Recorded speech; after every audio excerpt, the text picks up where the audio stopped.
selamat datang di podcast Prakarsa Jaringan Cerdas Indonesia atau PJCI. Hal menarik apa yang akan kita bahas hari ini, yaitu tentang AI in Electrical Power System. Lebih smart mana, lebih pintar mana antara DeepSeek AI dan ChatGPT.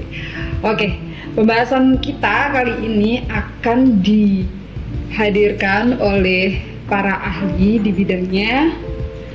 Boleh ya, saya spill sedikit. Kali ini kita kedatangan tamu spesial, Bapak Marsikal Pertama TNI, Asisten Profesor Dr. Insinyur Arwin Datumaya Wahyudi Sumari. Boleh?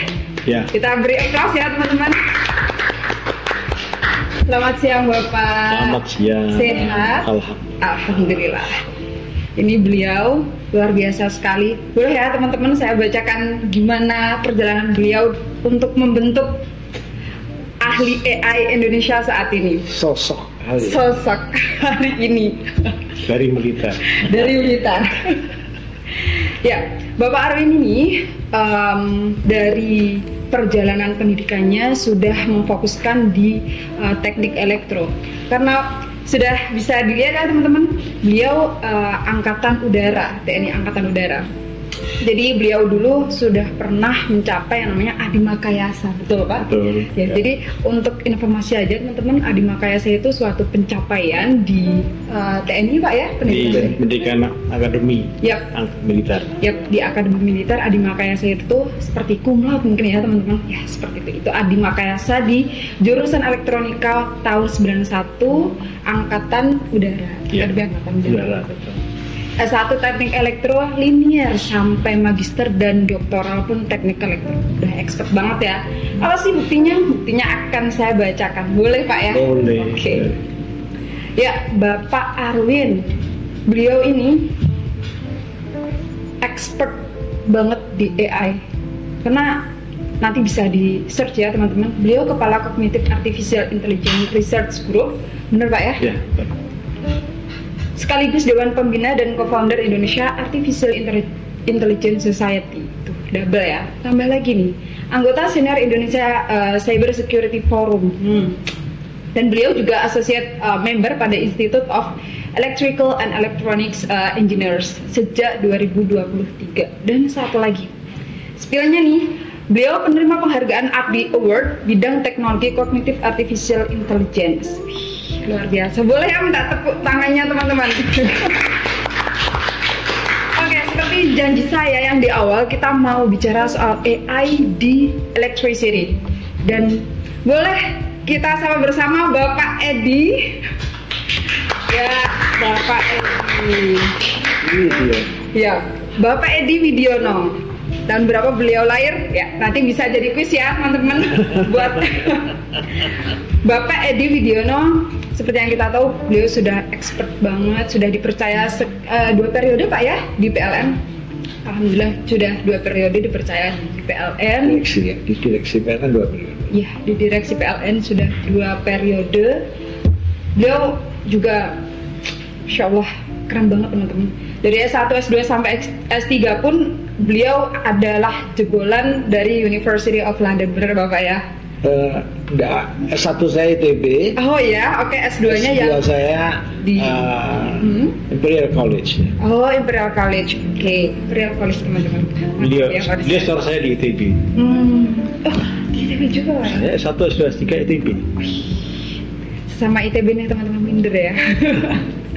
Oke, langsung saja teman-teman. Salah satu track record dari Pak Edi sendiri itu selain jadi direksi 2 periode ya Pak ya di PLN, beliau juga sebagai anggota Dewan Energi Nasional. Jadi energi ini menjadi sektor yang sangat menarik sampai saat ini ya Pak ya.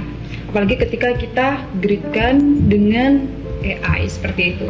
Dan pertanyaan saya kali ini Pak, sebenarnya ada satu pertanyaan yang harus kita jawab nih sebagai orang awam ya Pak. Semoga bisa menjelaskan ya. Bisa menjawab pertanyaan kami, mana sih yang lebih pintar antara DeepSeek AI dan ChatGPT? Ketika nanti kita bahas AI, bagaimana sih bisa mengembangkan di pelistrikan Indonesia? Monggo Bapak. Bagaimana AI ini dipandang secara general? Apa sih sebenarnya AI ini? Nanti bagaimana dampaknya? Begitu Pak Edi ya? Boleh. Ya, terima kasih Lena. Ya. AI Artificial Intelligence. Jadi di sini saya akan memberikan gambaran mengapa ada teknologi seperti Artificial Intelligence. Itu diawali dengan kata intelligence. Intelligence adalah, kalau kita terjemah, adalah kecerdasan. Bagaimana manusia bisa cerdas? Itu ada satu mekanisme yang dibangun di dalam otak manusia. Kecerdasan, dia memproses data, kecerdasan dia untuk menggunakan data ini untuk berbagai keperluan, termasuk diantaranya untuk mengambil keputusan, untuk memprediksi dan sebagainya. Itu adalah satu mekanisme kecerdasan yang dibangun di dalam otak manusia. Bagaimana manusia bisa cerdas? Karena adanya pengetahuan. Bagaimana pengetahuan diproses di dalam otak manusia sehingga menjadi sebuah pengetahuan, dan pengetahuan itu digunakan oleh manusia untuk menyelesaikan permasalahan yang ada di sekitarnya. Nah, mekanisme inilah yang kemudian coba ditirukan dan diimplementasikan pada sistem. Ya, sistemnya sistem yang berbasis komputer. Ya, komputer pada dasarnya adalah entitas yang bodoh yang tidak bisa melakukan apapun. Yaitu hanya benda mati. Nah, bagaimana benda mati ini dia bisa mengerjakan satu pekerjaan yang dapat dilakukan oleh manusia dalam batas-batas tertentu. Ya, tentunya untuk meringankan tugas-tugas dari manusia itu sendiri. Nah, jadi pada dasarnya kita bicara artificial intelligence adalah suatu teknologi yang menirukan kecerdasan manusia yang diterapkan pada mesin. Itu dasarnya itu. Tidak ada mesin yang pintar, tidak ada mesin yang cerdas. Ya, jadi kita terapkan sesuatu pada mesin itu. Nah, menerapkannya menggunakan pemrograman komputer. Karena mesin hanya mengenal angka. Yes, no, 01, 01 hanya itu saja. Nah, bagaimana kita mentransformasikan pengetahuan yang dibangun dalam otak manusia ini ke dalam satu bentuk, satu format yang dipahami oleh si komputer atau sistem ini sehingga dia mampu menirukan apa yang dikerjakan oleh otak manusia ini. Itu dasarnya. Gitu. Oke, itu kebuka pertama dari Bapak Marsma Arvin. Selanjutnya bagaimana perspektif menurut Bapak ini dari ketenaga listrikan?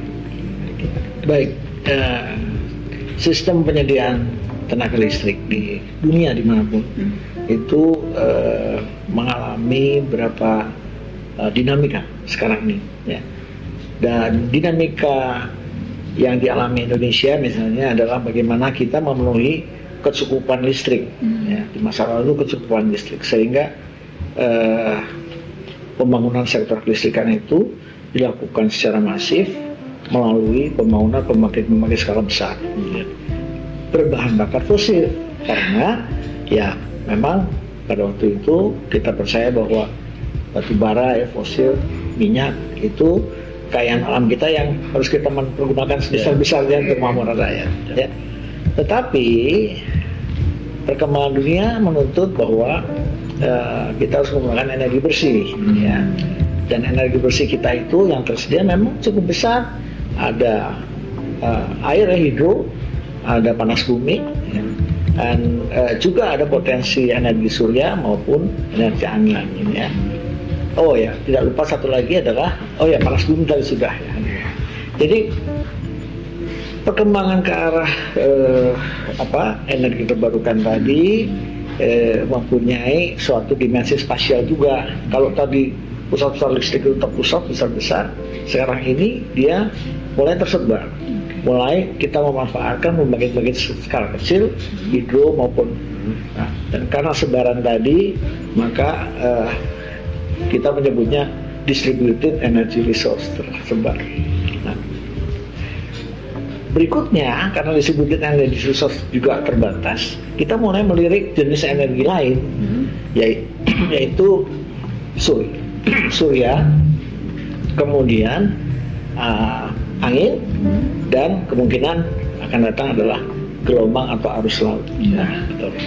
Tiga yang saya sebut terakhir ini mempunyai karakter yang mudah berubah sesuai dengan keadaan alam.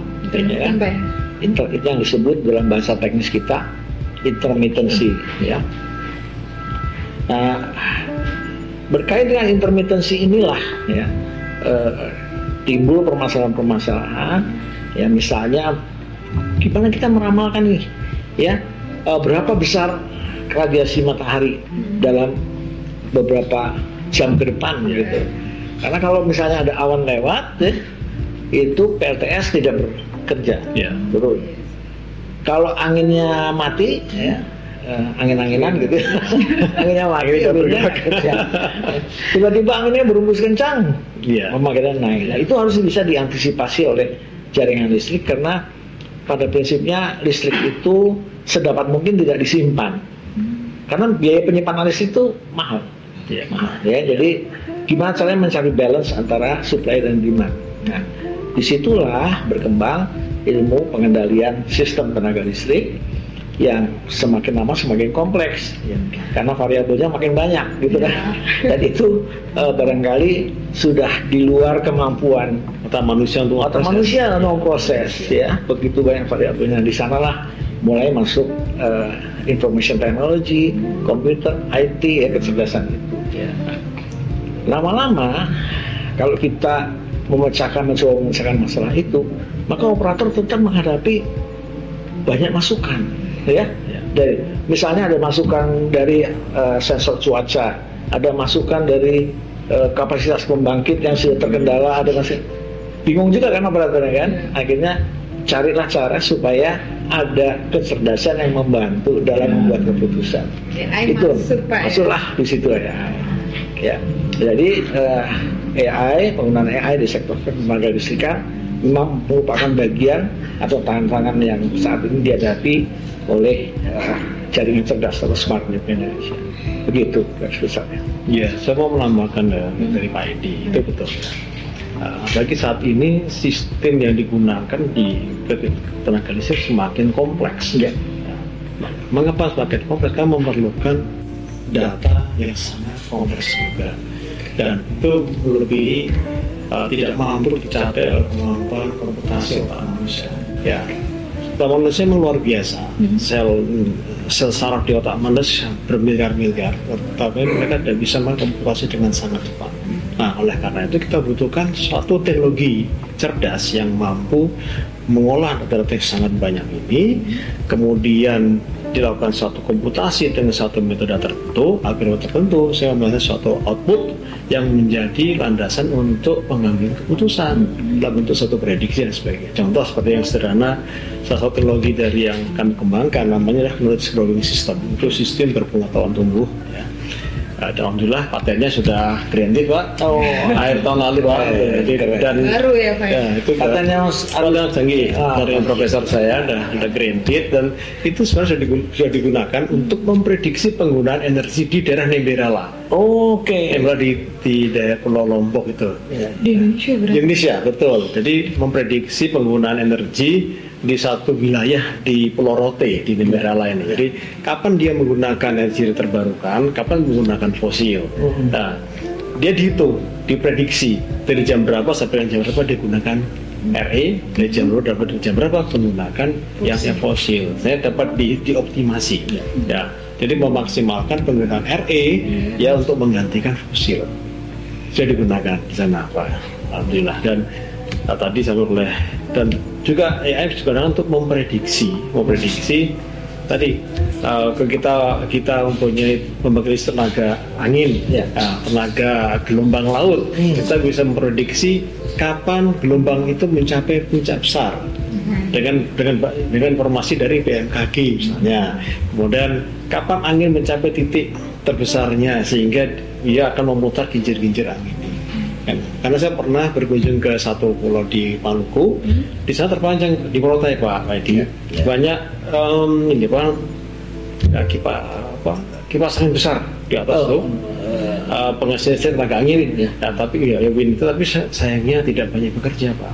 Bebannya salah setup penempatan dari pembangkit listrik tenaga angin ini, sehingga mereka tidak bekerja. Sayang, artinya rusak.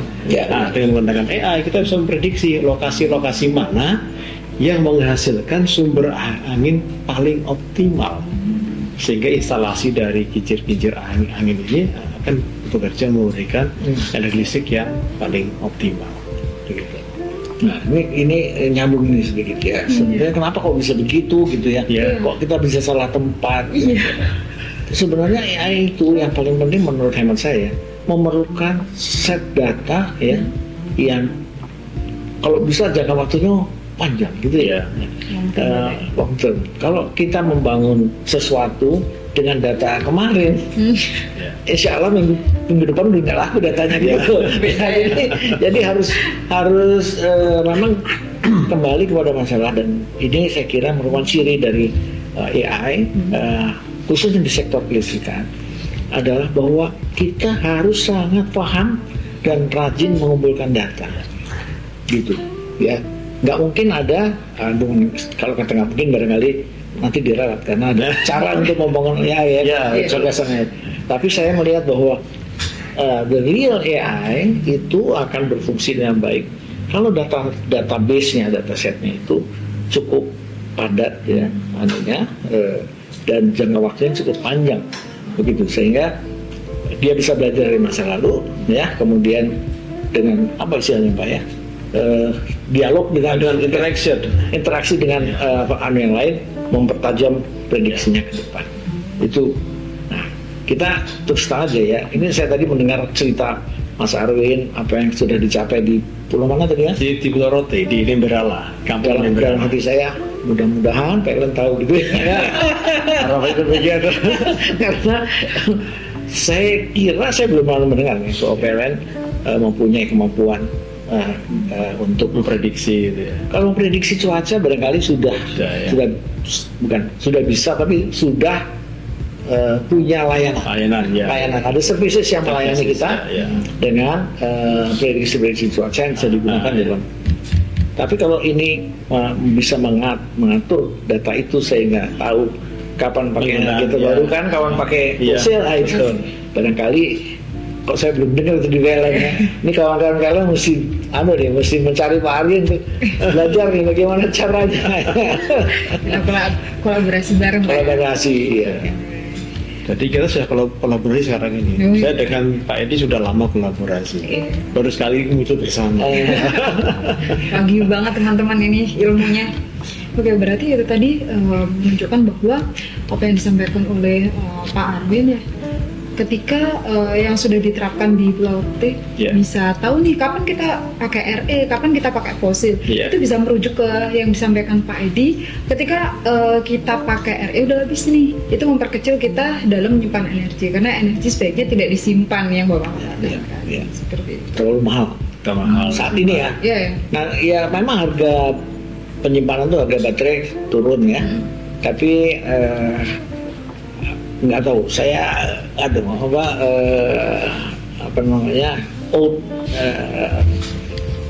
old timer nih. Kalau bisa di balance, kenapa mesti disimpan gitu? Karena biasa tadi.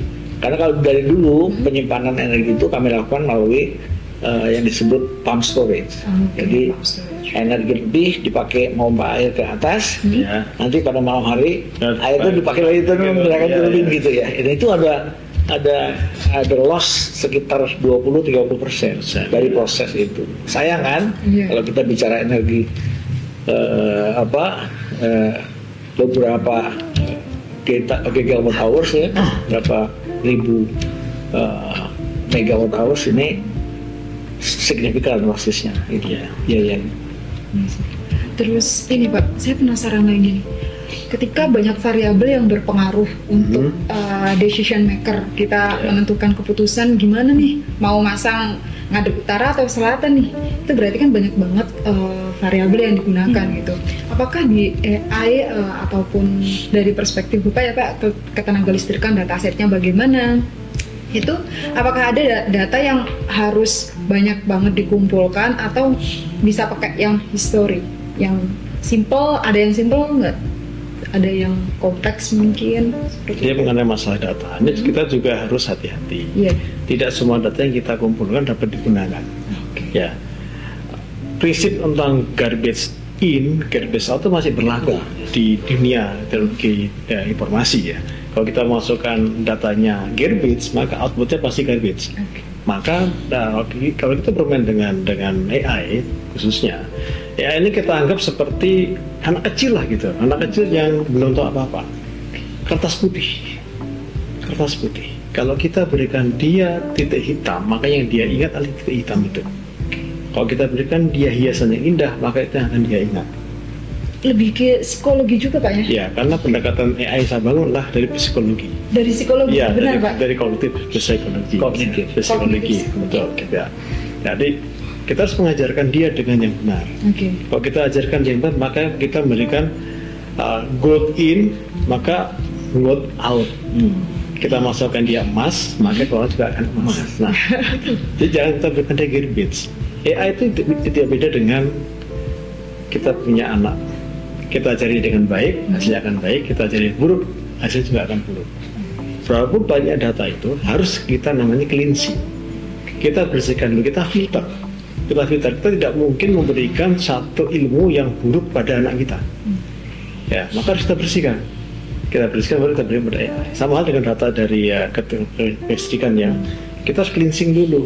Mana yang ini sangat kita butuhkan, yang nanti berdampak pada keputusan bagi decision maker yang urusan itu. Gitu. Ini seperti itu dulu. Tapi dari sisi ketenaga listrikan selama Bapak menjabat, selama Bapak fokus di ketenaga listrikan, kira-kira masalah mana nih Pak yang benar-benar harus diselesaikan, harus ada inovasi terbaru gitu? Jadi begini, dalam RUPTL yang akan terbit beberapa saat lagi ya, itu jumlah energi terbarukan yang berasal dari intermitensi akan cukup besar. Nah itu pada periode 2025 sampai 2040 nanti ini yang sangat besar, sehingga kita memang harus segera bersiap saat ini. Ya. Sebagai contoh misalnya perkembangan dari solar panel yang dipasang di atap itu, ya solar atap ya, namanya surya atap itu saat ini surya atap itu diregulasi dengan kuota, ya dibatasi sekian. Kenapa kok ada kuota? Karena menunggu kesiapannya PLN sebenarnya. Ya, saya suka pakai istilah kalau satu kampung, satu RT masang surya atap, satu RW tegangannya bisa naik nggak keruan gitu. Dan PLN tidak punya sistem untuk mengendalikan itu saat ini. Ya, jadi itu perlu proses. Nah, tetapi dengan apa namanya? Dengan berbagai layanan ini sebenarnya bisa diproses disederhanakan. Ya. Artinya apa? Artinya pemasangan surya atap itu bahkan bisa bantu PLN. Ya kan? Kalau misalnya banyak yang masang di suatu daerah, barangkali PLN tidak perlu menambah jaringan baru. Gitu. Ini satu contohnya. Nah, cuma ini perlu pengaturan. Nah, bagaimana sih supaya pengaturan ini bisa terlaksana dengan baik? Ya. Kita ingat negara tetangga kita, Vietnam, yang cepat sekali memasang panel surya 8 gigawatt dalam 1 tahun. Ujung-ujungnya tidak terkendali, sehingga dilakukan langkah yang disebut curtailment, di stop, disuruh perintahkan matikan supaya jaringan tidak terganggu. Kita tidak boleh terjebak dalam lubang yang sama. Jadi saat ini memang harus diusahakan supaya dibentuk klaster-klaster surya atap itu yang bisa dikendalikan, ya, baik self-regulated oleh para pemilik sendiri, atau suatu saat nanti kalau PLN sudah memiliki yang disebut modul DERMS, Distributed Energy Resource Management System, ya, itu PLN akan ikut mengendalikan. Ya. Ini masuknya artificial intelligence itu di sini, di peralatan seperti DERMS, peralatan seperti ADMS, Advanced Distribution Management System. Ya. Nah, di sana nanti akan ada pengambilan keputusan yang menjaga balance ya, antara demand dan supply. Kalau dulu demand dan supply itu diatur di transmisi, karena di bawah transmisi nggak ada pembangkit lagi gitu kan. Iya. Sekarang ini di tegangan rendah ada pembangkit gitu. Jadi ada apa tempuk ya kalau orang Jawa bilang, tempuk nih atas bawah ini harus diatur. Nah itulah yang modul-modul itu yang akan membutuhkan artificial intelligence ya saat ini. Terus juga karena begitu banyak variabelnya, operator itu harus mendapatkan semua informasi dan memilih mana yang paling dominan dari masukan ini yang paling berpengaruh. Nah, itu membutuhkan bantuan dari AI. Makanya saat ini fokus penelitian itu adalah penggunaan artificial intelligence di dalam human machine interface, ya, supaya lebih informatif kepada para pembuat keputusan dan sebagainya. Gitu. Dari perspektif Bapak Arwin, bagaimana Pak? Kira-kira apakah AI ini kalau misalkan diterapkan di Indonesia nih, celahnya bagaimana? Karena kalau misalkan ternyata ketika SDM kita kurang mumpuni, kita tetap masang TV nih Pak, terus kita nggak tahu nih, oh ternyata awan itu juga mempengaruhi, yang seperti Bapak jelaskan tadi, awan itu mempengaruhi ya, karena SDM kita yang tidak aware permasalahan tersebut, jadi nggak guna ternyata masang TV itu, nggak usah gitu, padahal ada variabel yang belum diteliti seperti itu. Bagaimana menurut Bapak, apakah ini nanti cukup prospek ketika diterapkan di Indonesia, terutama menggunakan apa yang setelah dijelaskan Pak Edi tadi ya, pakai cluster-cluster gitu, banget ini Pak. Ya, AI tidak ada bedanya dengan teknologi lainnya yang sedang berkembang di saat ini, seperti IoT, kemudian big data, cyber physical system, dan mulai kuantum. Itu semua pada dasarnya mereka mempunyai kekhususan masing-masing. Ya, AI digunakan untuk meringankan tugas-tugas mana sifatnya repetitif, yang berulang. Ya, supaya para manajer, para leader ini memikirkan hal lain yang lebih strategis. Tadi yang contoh gampang ya, untuk pemantauan di RMS ya, banyak data sekian banyak, maka dia akan mengumpul data dan melakukan analisa dan sebagainya. Itu sebenarnya itu adalah tugas analis yang bisa digantikan oleh AI. Jadi sebenarnya tuh AI kenapa kita butuhkan? Karena dia cepat, kayak komputer nggak pernah istirahat 24 jam. Manusia 8 jam udah letoy kan, 8 jam sudah fatigue di kepala ini kan. Nah, sedangkan di AI dia diimplementasikan di komputer, yang dapat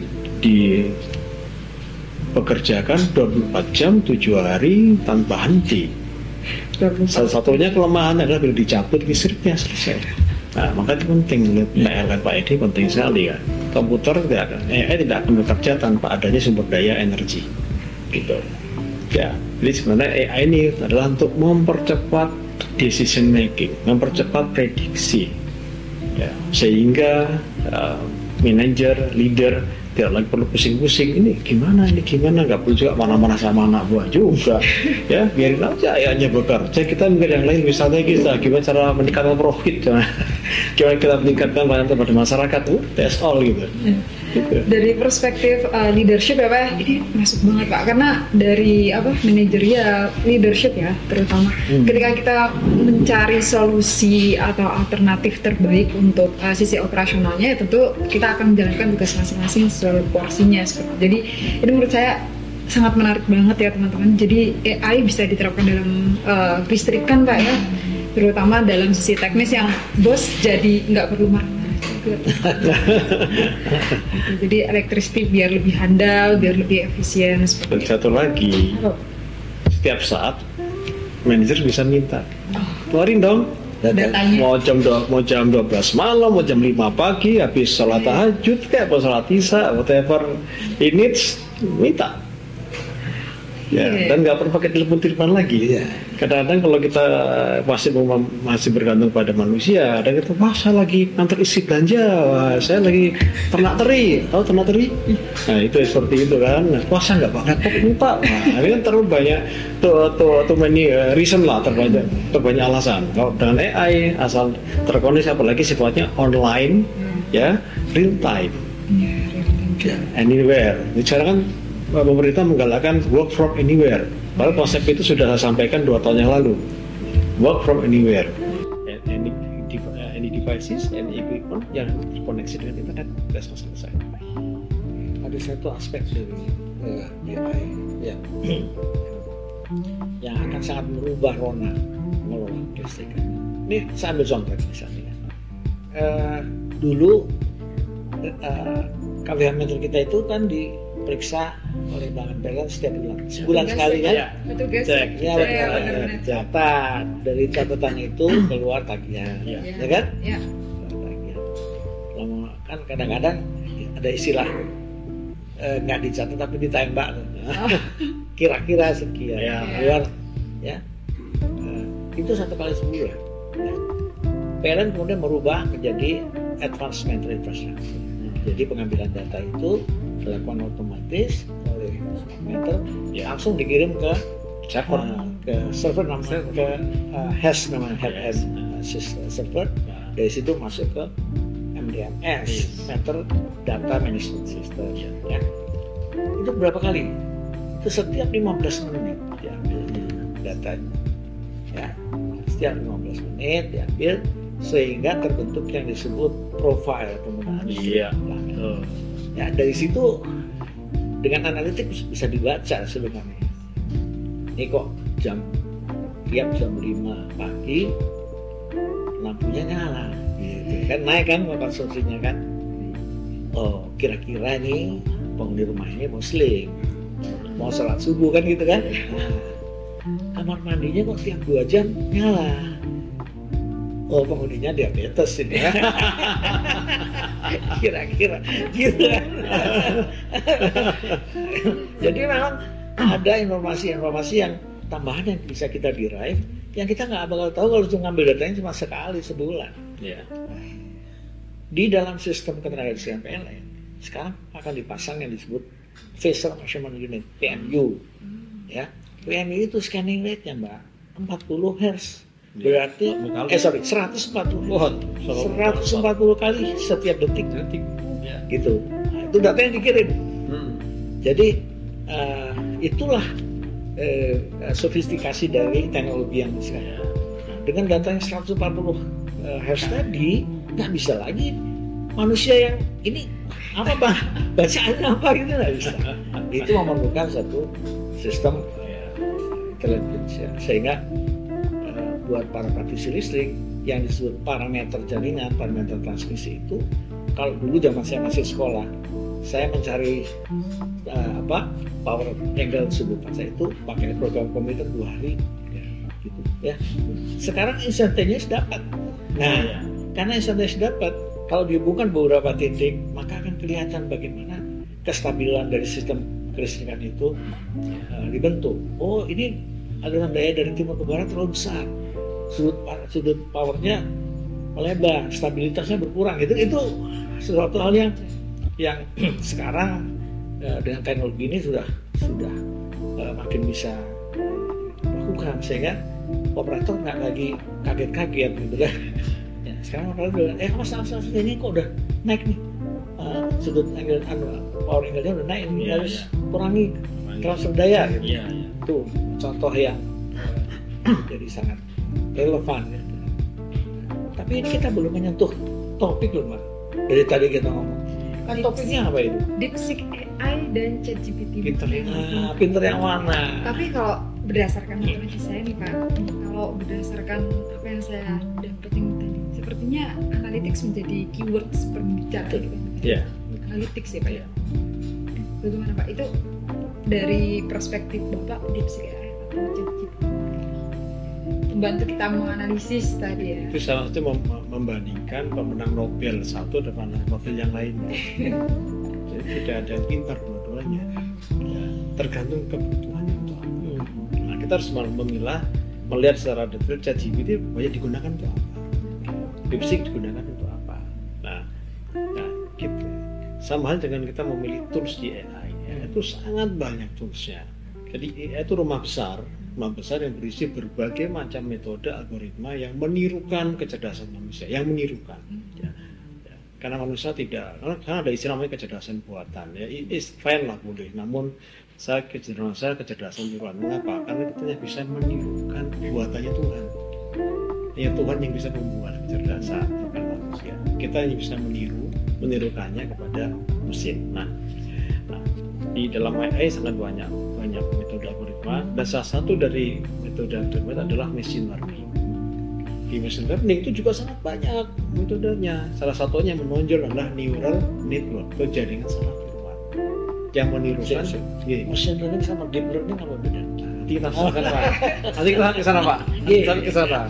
Nah, nah di dalam machine learning itu ada satu algoritma sebenarnya neural network atau jaringan saraf, jaringan saraf yang menirukan cara kerja sel-sel saraf di otak manusia yang sangat kompleks. Sebenarnya model matematisnya ini sebenarnya tidak merepresentasikan yang sebenarnya, karena memang sangat sulit untuk memodelkan ciptaan Tuhan, sangat sulit. Nah, neural network itu terdiri dari lapisan yang sangat sedikit Pak. Ada lapisan input, menerima data, output dan keluar, dan di tengahnya kadang kita sisipkan dengan beberapa layer atau lapisan untuk mengolah informasi. Nah, dalam perkembangannya ternyata manusia itu ingin lebih advance lagi bagaimana memodelkan kekompleksan dari sel saraf yang miliaran jumlahnya ini, sehingga dia bangunlah berlapis-lapis. Tujuannya apa? Supaya hasil pengolahan informasinya lebih akurat dan precise. Maka muncullah model namanya deep learning. Karena layar dalam sangat banyak Pak. Jadi kayak sumur itu sekian meter ke bawah. Ini main disebutkan deep. Saking banyaknya jumlah lapisan di dalam antara input sama output. Nah, itu Pak. Dengan beragam pengolahan informasi yang disesuaikan dengan posisi dari lapisannya itu disebut deep learning. Jadi sebenarnya deep learning ini adalah turunan dari neural network dalam machine learning. Jadi rumah kecil, ya, jadi AI, machine learning, kemudian masuk lagi lebih kecil namanya deep learning. Jadi deep learning spesial, memodelkan jaringan saraf otak manusia. Ya, gitu. Mas, saya ini tahu ya Pak, ini karena saya agak awam, udah sampai ke pinggir pengetahuan saya. Tapi ada konsultasi saya kepada beberapa kawan di negara-negara yang sudah maju itu, kalau harus milih itu DeepSeek atau ChatGPT, mereka punya satu guidance begini. Kalau Anda mencari hidden parameters, analitik, DeepSeek lebih unggul. Katanya nih ya. Tapi kalau Anda mencari korelasi, ya, dan merubah ini menjadi suatu tatanan komunikasi yang baik, ya, itu pakailah ChatGPT. Ini anunya nih ya. Perlu tahu itu bener kan sih Mas? Percaya nggak percaya sebenarnya ya. Mas sudah ada yang membandingkan antara ChatGPT dengan DeepSeek. Kalau kita mulai kata ChatGPT, chat artinya betul, kita berbicara, mencari informasi dari informasi. Padahal informasi yang divalidasi si sistemnya juga diambil dari orang lain juga yang dia kumpulkan. Jadi pengetahuan dia bertambah karena berinteraksi dengan banyak orang. Itu Pak sebenarnya. Nah, kalau yang DeepSeek itu dia tadi sifatnya analitik. Deepnya itu dalam itu ya? Ya, mencari sifatnya analitik tadi. Pakai DeepSeek. Memang terlepas dia lebih cepat dalam komputasinya, itu tergantung bagaimana dia meramu algoritmanya. Algoritma semakin simpel, komputasinya akan jauh lebih cepat. Gitu sebenarnya. Jadi kalau dari penjelasan ini, kesimpulan saya di sektor kelistrikan, kita pakai dua-duanya. Gitu. Ya, betul. Ya, untuk mencari tadi hidden parameter transmisi misalnya ya, parameter mungkin metode DeepSeek lebih bisa dimanfaatkan. Tapi kan kita harus juga membuat laporan yang masuk akal, menyusun logika dan algoritma. Itu pakai ChatGPT. Kira-kira gitulah. Ya. Jadi di dunia ini tidak ada teknologi yang mana satu dengan yang lain. Masing-masing mempunyai kelebihan. Kalau sama-sama punya kelebihan, jadi ngapain jualan barang gitu. Jadi mereka masing punya kelebihan. Mengapa banyak sekali metode di AI? Karena masing-masing metode mempunyai kelebihan. Ya, yang melakukan itu dengan yang lain. Terkadang mereka menggabungkan, jadi combine. ya metode A, B dan C digabungkan sehingga bisa menghasilkan yang lebih baik lagi. Mas, AI ini kan proses belajarnya harus kita kawal Ya, supaya tidak salah mengambil masukan ya, gitu ya. Ini gimana caranya supaya anak kita ini tidak diajari yang tidak senonoh oleh tetangga gitu loh. Perlu cyber security juga, itu gimana? Ya. Jelasin Mas. Jadi emang ada sangat mudah sebenarnya untuk menjadikan AI ini jadi nakal. Jadi dia tidak menghasilkan apa yang kita inginkan. Jadi maka kita harus betul-betul jaga ketika data itu kita ambil. Karena ada satu term namanya data poisoning. Kita meracuni data. Data poisoning. Ya, jadi data ini seolah-olah benar, tetapi itu salah sebenarnya. Jadi sama seperti tadi kertas putih tadi Pak, saya mengatakan yang hitam ini benar loh nak. Nah, jadi ketika dia mendapat yang warna hitam, dia akan menyampaikan itu benar, kalau hitam itu salah. Itu namanya data poisoning. Ya, kita racuni dia sejak awal. Ya itu kalau di cyber security namanya zero day attack. Oke. Pada waktu kita membuat sudah kita racuni sejak awal. Itu namanya zero attack, zero day attack. Zero day attack. Ya. Kalau kita di cyber security, zero day attack itu terjadi kebanyakan adalah di hardware. Oke. Ketika Pak melihat hardware, kita nggak tahu tuh itu IC IC yang bikin siapa. Terus ketika dia buat IC itu campurannya apa? Nah kita nggak tahu. Kalau sudah jadi barang di sebuah sistem, kita nggak mau ngecek IC. Bongkar IC-nya kan nggak mungkin Pak. Itu namanya itu. Di trigger sedikit aja bisa terjadi pemberontakan. Yes. Kan seperti itu Pak. Nah, mengenai yang zero day attack di hardware, tim kami sudah membuat hardware-nya Pak. Kami udah punya hardware dan sudah bisa mendeteksi. Kita bisa melindungi Pak. Melindungi. Jadi simpel sederhana begini. Kita kalau kita menggunakan perangkat yang sifatnya secure, pasti kita ada passwordnya Pak ya. Ada passwordnya kan. Passwordnya kan kita mesti menyentuh tombol nih. Nah, sentuhan jari kita di tombol ini menghasilkan power yang sama. Nah, powernya ini akan direkam oleh attacker, akan direkam. Kalau seperti ini berarti ini kodenya itu. Ya, betul. Nah, yang kami buat itu kita melapisi power ini dengan something yang komplit. Jadi menutup sehingga si attacker tidak bisa memprediksi berapa besar power yang dikeluarkan saat ini. Kami sudah membuat dan sudah paten dan berhenti juga awal Januari kemarin sudah berhenti juga patennya Pak. Mas, tapi ini salah satu diskusi ya. Waktu PLN membangun sistem advanced meter infrastructure untuk 1,2 juta pelanggan dan meternya itu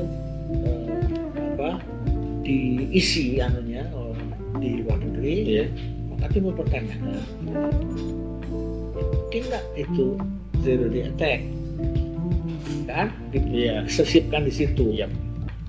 Kemudian pertanyaan berikutnya adalah bagaimana kita mendeteksinya? 1,2 juta satu-satu.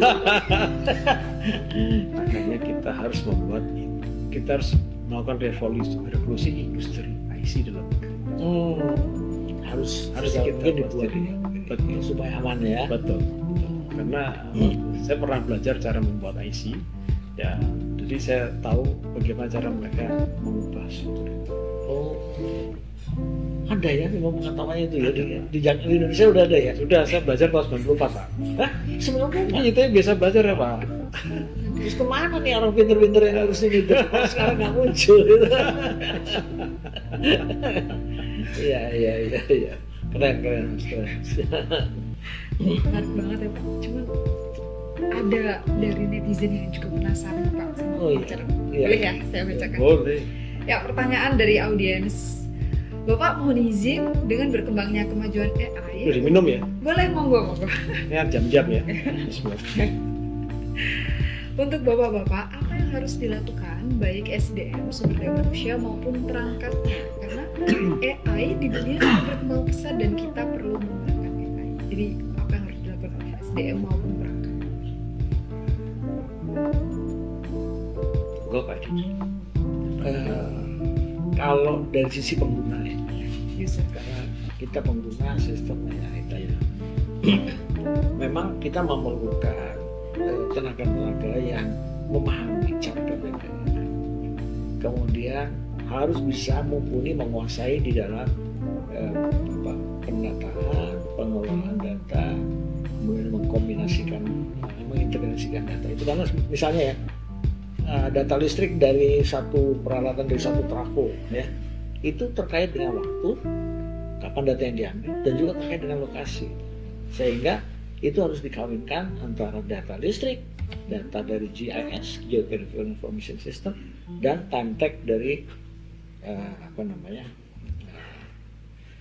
satelit itu ya. Baru ini bisa menjadi data yang valid, ketahuan, oh itu diambilnya tanggal jam sekian. Nah, itu memerlukan kemampuan ya, integrasi ya, memang integrasikan berbagai sistem yang masing-masing ada protokolnya sendiri ya.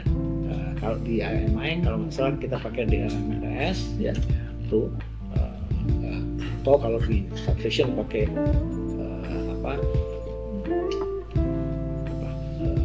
61850 lah kodenya itu, depannya lupa saya apa. Itu protokol-protokol yang ya, jadi udahlah, kalau harus membuat IC saya serahkan kepada Mas Arwin aja gitu. Tapi kalau saya beli peralatan dari negara A, ini dari negara B, saya ingin integrasikan, saya harus tahu bagaimana membuat protokol yang bisa menggandeng itu semua gitu, ya. Kemampuan integrasi ini jadi penting. Kemudian awareness of data quality ya, data storage, data mengenai data, ilmu mengenai data ini terus terang aja kita minim nih Pak mengenai data ini ya. Di PLN misalnya, maaf kalau di PLN saya nggak bisa ngomongnya, tapi seringkali kita masuk ke suatu institusi, tanya data ini nggak ada, oh datanya di bawah itu zamannya Pak itu gitu ya. Datanya dibawa sama dia lah, gimana juga data penting, data perusahaan, apalagi data nanti ada yang disebut PDP kan, sekarang udah berlaku, Private Data Protection. Itu kalau data itu bocor kan institusinya mesti tanggung jawab gitu kan gitu. Jadi kita memerlukan hal-hal kemampuan-kemampuan seperti itu. Tentu juga yang paling penting adalah kesadaran bahwa sistem kita itu rentan terhadap attack. Ya, jadi saya belajar di Mas Arwin, defense in depth ya. Bagaimana menjaga, mendesain suatu pertahanan dari itu tadi ya, itu harus segera diterapkan. Sayang kalau enggak, saya nggak tahu nih Cortex jangan gitu aja dalam hati, maaf saya ya 1,2 triliun loh gitu kan. Bapak manusia. Bapak Ali mau menambahkan? Jadi kalau kita berkaitan dengan SDM ya, AI itu tidak akan menggantikan manusia sampai kapanpun, tidak akan pernah menggantikan manusia. Yang kita lakukan adalah kita upskill dan reskill, meningkatkan skill kita untuk menangani teknologi baru dan mereskill teknologi yang sudah punya, dan reskill lagi sehingga dia bisa memiliki teknologi yang menggunakan AI gitu. Kemudian perangkat pun tergantung kebutuhannya. Kita ingin something yang kompleks, tentu perangkatnya juga lebih kompleks. Tapi kalau bila kita sederhana, saya kira masih dapat disupport teknologi yang ada saat ini. Tergantung pada kompleksitas kebutuhannya. Tidak perlu kita membeli perangkat yang superkomputer, parallel processing, tetapi hanya untuk menyelesaikan masalah yang sederhana. Ya janganlah kita membunuh nyamuk dengan rudal. Nah, itu analogi seperti itu. Kalau memang kita kebutuhannya sederhana, ya kita gunakan teknologi yang sudah ada, yang tersedia saat ini saja. Tapi bila kita ingin mengadvance, sifatnya scalable, expandable, sampai kita ingin mengembangkan ke something yang lebih kompleks, yang kita harus prepare dengan mengakuisisi teknologi baru. Itu. Oke. Jadi itu ada yang tanya kedua itu. Iya. Pertanyaan kedua boleh diambilkan lagi. Kalau saya tidak salah, menurut penanya pinteran ChatGPT. ChatGPT karena biayanya lebih murah. Ya. pendapat saya, ya tadi nggak bisa kita membandingkan pin kemana, tergantung pada penggunaannya ya. Gitu. Karena kalau untuk analytics ya itu kalau tidak teliti beda 1 sampai 5 derajat saja, desisinya beda. Dan kalau desisinya beda, sistemnya kolaps, ruginya lebih besar, jauh lebih besar daripada. Nah, jadi ya memang masing-masing punya kekuatan kelebihannya dan tinggal kita cerdas-cerdas saya menentukan di titik ini kita pakai itu, di sana. Jadi saya melihat lebih baik kita mengkombinasikan sesuai kebutuhan kita. Saat ini kan sebenarnya analoginya saya bertanya soal matematika kepada anak IPS. Nah, saya tanya ekonomi pada anak-anak teknik. Nah, itu kita kan menghasilkan jawaban yang jelas tidak sama secara. ITB nanya apa mas? Kalau sama anak ITB nanya apa? Guys, kapan tunkin turun gitu? Tunkin down set maksudnya. Jadi itu pandangan saya. Kalau kita saya sudah menggunakan berbagai macam metode di AI. Ada yang dalam prediksi saya dia lebih bagus, ternyata tidak. Saya gunakannya di sederhana malah itu lebih bagus. Jadi tergantung pada permasalahan yang diselesaikan. Tergantung diselesaikan. Yap. Terima kasih, Bapak. Apa kira-kira ini? Masih ada pertanyaan. Boleh. Kayaknya moderator belum memperkenalkan diri loh. Iya. Siapa sebenarnya gitu. Iya. Betul nih ketinggalan nih. Saya tiba-tiba ingat loh tadi kayaknya Ada yang kurang nih. Dikerjain senior ya. Mohon izin Bapak, Bapak Edi, mohon izin Bapak Arwin. Ini karena junior sekali ya teman-teman. Diperkenalkan, nama saya Lena Luciana. Saya dari Universitas Pertahanan, telah menyelesaikan pendidikan di jurusan ketahanan energi dan berguru kepada beliau-beliau ini. Ternyata energi begitu menarik ketika kita mampu berinovasi, bisa dimasukkan AI, pengambilan kebijakan. Kebetulan saya fokus di kebijakan bukan di teknis. Itu ternyata sangat menarik, apalagi dari sisi leadership Bapak yang sudah menjabat sekian lama dan pengalaman beliau yang sangat deep gitu soal AI. Itu yang saya belajar dari Anda sekalian. Semoga kita bisa belajar lain kesempatan lagi ya teman-teman. Banyak banget nanti yang bakal kita pelajari di PJCI. Kalau menjadi seseorang dengan latar belakang pendidikan kebijakan bidang energi, maka saya kasihin saja pertanyaannya harusnya adalah apakah kebijakan artificial intelligence di bidang energi itu sudah ada atau belum? Apa ada regulasinya atau belum? Nanti gimana nih? Ini saya cerita.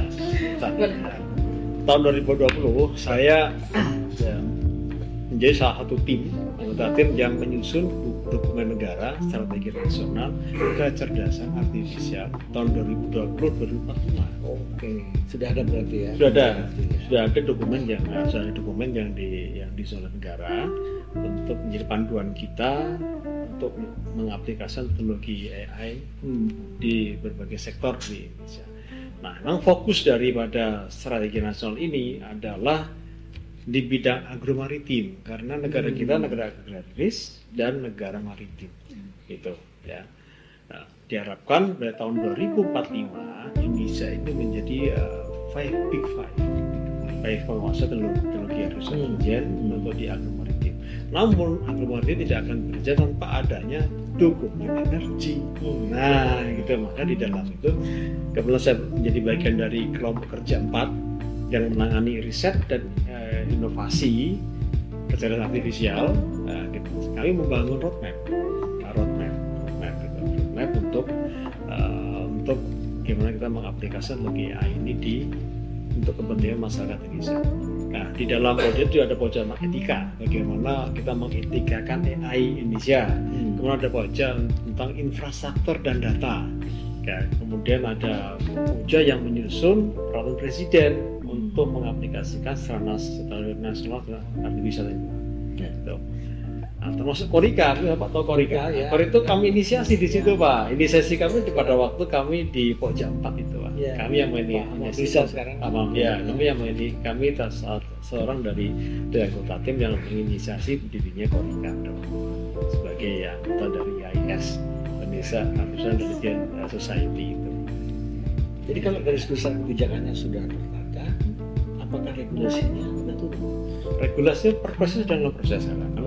Saya kira akhir tahun lalu saya jadi salah satu yang Mas Member diminta untuk memberikan pandangan tentang perpres strategi nasional jalan Indonesia. Nah di dalam itu ada satu fokus tentang smart city. Nah smart city kan ada smart vehicle, smart transportation, whatever itu termasuk smart energy bagian dari itu Pak. Ya. Tampaknya memang harus disosialisasikan lebih baik lagi strategi nasional KAI. Dan perlu kita diseminasi. Karena saya yakin banyak rekan-rekan kita di PJSI maupun di luar PJSI yang masih meraba-raba ini di mana sih barang ini gitu ya, gitu. Betul. banyak beritanya viral di sana, viral di sini, tapi kita nggak pernah tahu di mana tuh barangnya. Banyak berita ternyata isinya sama aja lah. Jadi kita harus sering ngobrol kita Pak Edi ya. Iya. Terima kasih banyak nih Mas Erwin nih. Saya belajar banyak dari Mas Erwin. Baik, terima kasih. Satu lagi, kalau bukan karena beliau, saya tidak akan belajar AI untuk kondisikan ini. Ini idenya Bapak. Tapi kami sudah membuat satu aplikasi untuk menghitung lifetime dari transformer. Wah, menggunakan AI. Waduh. Padahal PLN punya puluhan ribu transformer. Kami punya aplikasinya Pak. Wah, ini penting ini. Belajar nih Pak. Jadi kita segera bikin yang aja kalau gitu. Menarik ya teman-teman. Oke, jadi untuk belajar di sesi yang lebih lanjut, lebih deep lagi Pak ya. Jadi kita berkorelasi, kita bisa pakai dua analogi nih, DeepSeek AI sama ChatGPT. ChatGPT keywordsnya korelasi, terus untuk DeepSeek berarti untuk analitik seperti itu. Jadi tidak ada satu hal yang superior, tidak ada. Jadi kita kadang hidup diciptakan untuk sehati dan saling melengkapi Pak ya. Tinggi sekali. Ya. Tinggi sekali. Jadi kita bisa menggunakan itu. Jangan lupa teman-teman kalau misalkan pengen belajar lebih lanjut lagi bersama expert yang sudah saya bacakan ya, bisa dilihat di sesi awal-awal podcast. Beliau luar biasa banget ilmunya. Semoga bermanfaat untuk kita semua. Terima kasih Bapak Edi. Terima kasih juga Pak. Terima kasih Lena. Terima kasih. Semoga ini kedepannya bertahun-tahun kemudian pun bisa menjadi track record kita ya Pak ya. Bahwa kita pernah membahas ini sebelum nanti sudah menjadi barang bagus. Teman-teman, PJCI ini membuka banyak banget kesempatan buat teman-teman gabung, berkolaborasi, mengintegrasikan ilmu kita bareng-bareng ya Pak ya. Nanti jangan lupa kontak saya atau kontak admin Pak ya. Kita bisa belajar bareng di PJCI bersama expertise ya. Jadi bukan hanya soal teknis, tapi juga sampai regulasi. Jadi hulu sampai hilirnya bisa kita kupas bareng di PJCI. End to end istilahnya. Iya, end to end.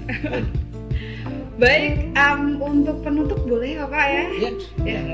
Berakhir sudah podcast PJCI kita ini. Semoga bermanfaat bagi kita semua. Sampai jumpa di episode berikutnya di PJCI. Tetap setia bersama. Jaya, jaya, jaya. Satu lagi teman-teman, ada salam Pak dari PJCI. Iya. Nanti kalau saya bilang salam PJCI, jawabnya salam smart. Boleh ya? Boleh. Oke, boleh diikuti teman-teman ya sebelum nanti join membership di PJCI. Salam Smart Grid. Ulangi. Hampir ya. Ulangi. Salam PJCI. Salam Smart Grid.